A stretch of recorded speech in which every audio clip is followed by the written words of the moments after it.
Ito mga idol, yung mga nahuli natin sa triple cuts na limukon, i-update ko sa inyo. Pauwi lang natin galing sa gubat at tayo ngayon nabutan ng ulan doon. Itong mga alimokon na to ay hihiramin ko muna sa kalikasan kasi alagaan ko muna sila bago ko sila pakawalan. Bali nga, nahuli natin to kanina, October 13. Tatlo. Makita naman natin si Mali, ayun, wala siyang kibo. At ito yung ating na-trap na mga kalagalag. So yan, ililipat natin to mga idol. At yun nga, dalawa atang babae at isang lalaki. Ngayon, ililipat ko to dito para sa mga ilang buwan. Alagaan ko muna sila, balik ko ibabalik doon sa dati nilang pinanggalingan. Ito ay dating kulungan ni Musang na nirelease din natin doon sa Mount Mayon. At ngayon, papasok natin to. At bago natin ipasok tong tatlong huli natin, ay ilalagyan natin sila ng strap bawat paa nila para meron tayong palatandaan na sila ay nahawakan ng ba ng tao at meron ng nakahuli. At kung sakali man ito ay mahuli ng iba at merong ang sinyal, ay sana pakawalan din. At unahin natin tong isa dito, ito. Unahin natin to na ilipat natin doon sa kabila. Maiilap to kasi bagong huli pa lang. Ayan. Dito lang yung lika. Lumabas. Dito. Ayun. Ang kataba nila mga kalagalag. Lagyan natin ng sambas maganda sa kaliwa. Yung paano natin. Lagyan natin ng strap. Yan. Ang ng mga kuko. Tatalim. Lika. Ayan pa mo. Ayan. Para pag mayroon sinyang sinyal, ay makikilala natin sila. So, yellow. Lalagay natin. Yan, lika. Para sa ito mga kalagalag ay aking pakakawalan sa December 25, Pasko. At ibabalik natin sila sa wild. Susubukan ko muna mag-alaga ng ganito kasi hindi pa ako experience na mag-alaga ng alimokon. Gusto ko marinig yung mga huni nila bago kasi sila pakawalan sa gubat. Ito. Yan. Ayan. Maluwag naman to eh. Dito. Ayan. Pasok. O, yan ka. Ayan. Bitaw. Yun. Ito yung isa dito sa kabila mga idol. Lika. Dito. Huwag ka na pumalag. Halika. Lalagyan kita na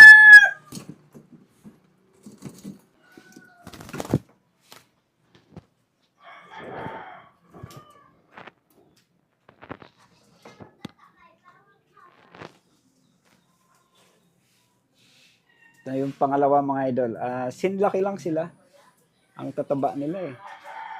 Ganda ng mga katawan nila. At lagyan din natin ng sinyal ba.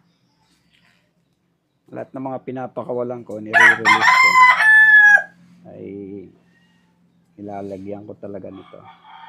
Para kung sakali may encounter ko ulit sila sa gubat, ay alam ko na galing sila sa akin. Yun. Hindi pa.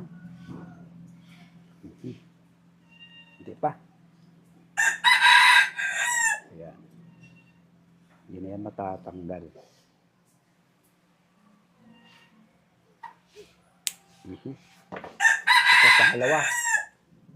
Yun. Ito, magsinglaki lang silang dalawa mga idol. Ayan. At itong isa, pinakauli. Dito yung pinakatap eh. Yung pangatlong door trap. Itong door trap natin nga ay nasabi ko nga. Ito medyo na to. Ito nga ang door trap natin ay 4 doors to eh. At ito medyo mabait kasi kanina napansin ko mga kalagalag. Ito ay may sing-sing sa paa. May sing-sing to sa paa eh. Ayan, pakita ko sa inyo mga idol. So, ito sa kaliwa. Ayan, ayan. Ayan. Yan yung sing-sing niya. Ibig sabihin lang mga idol, ito ay dati ng alaga o dating kapihan na pinakawalan o nakawala sa kanyang amo. At meron na siyang sing-sing dito sa kaliwa. Ito ilalagay natin sa kanan. Itong strap. Ayan, wag mawakan. Ngayon ay masusubukan ko mga idol na makapag-alaga ng alimokon kahit mga ilang buwan lang. Bali ngayon, October, November, December, Pasko, sakto, pakakawalan ko sila. December 25, Paskuhan mismo. At ibabalik ko sila uli doon sa gubat nang sila ay makabalik ulit sa wild. Yun. Ngayon mga idol, dalawa na kanyang sing-sing o palatandaan na ito ay galing nga sa ibang tao na. Ayan. May nag-alaga na nito. At yung pangalawang sing-sing naman ay galing sa atin. So yan. Yan ang ating mga palatandaan. Kaya ibabalik natin to sa wild. So ito, ang pangatlo natin. At sila ay magsama-sama muna dyan ng ilang buwan. At sila ay alagaan natin. Bibigyan natin ng saging, kung yung kinakain nila. Ayan, may mga na sila sa paa. At next vlog natin mga idol, yung tulad ng sinabi ko, ito ay ididemo ko kung paano gumagana ang setup ng for-door strap, kung paano ba ito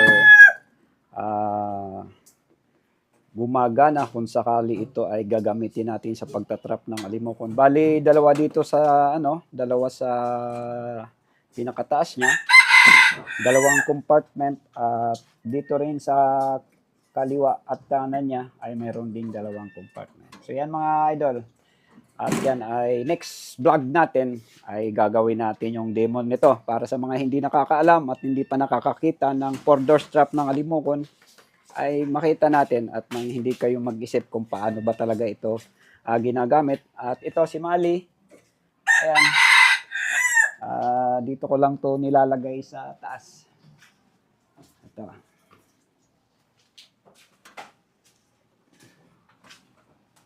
So yan.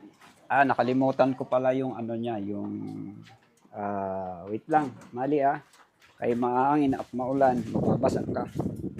Dito pala sa ko yung ito yung kanyang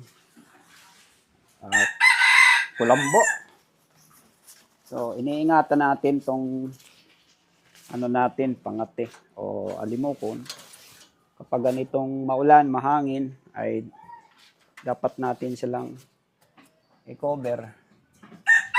So dito lang siya. Okay. Ayan mga kalagalag, ang ating hulingan na triple cuts nung kanina lang. Madaling araw pumunta tayo sa gubat at nakahuli nga tayo ng 3, mga bandang 6:30 o mag-alas 7 na. So yan mga idol, maraming salamat.